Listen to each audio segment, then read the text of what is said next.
Hello বন্ধুরা, শুভ সকাল। আজকে নতুন আরেকটা মিনি ব্লগ নিয়ে চলে এসেছি। আজকে হচ্ছে রবিবার, আর রবিবার মানেই বিশেষ কিছু তো হতেই হতো। তাই এখানে তোমাদের দাদাভাই আজকে সকাল সকাল বাজারে গিয়ে নিয়ে এসেছে খাসির মাংস, আর আমি এখন খাসির মাংসটা রান্না করব।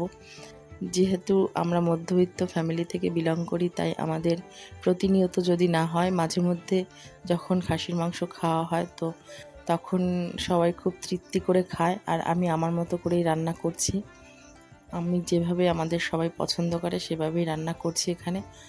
তা আমি প্রথমে দিয়ে দিয়েছি কড়াইতে একটু তেল, সর্ষের তেল দিয়েছি। এখানে গরম হয়ে গেলে দিয়েছি গোটা গরম মশলা আর শুকনো লঙ্কা।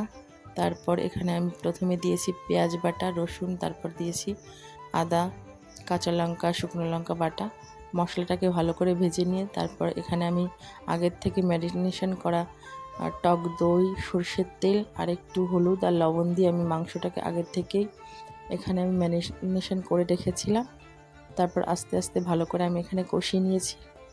আর আলুটাকে তো আগেই ভেজে নিয়েছিলাম। তারপর এখন দিয়ে দিয়েছি, এখানে আমার কষানো হয়ে গেছে। তারপর দিয়েছি জল, আর জলটা একটু ফুটে উঠলে তারপরে আমি দিয়েছি চর্বিটা।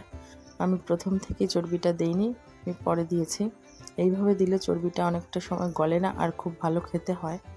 আর এখানে আমার রান্না হয়ে গেছে। আমি একটু পাতলা, যেহেতু প্রচুর গরম পড়েছে তাই একটু হালকা পাতলা করেই রান্না করেছি।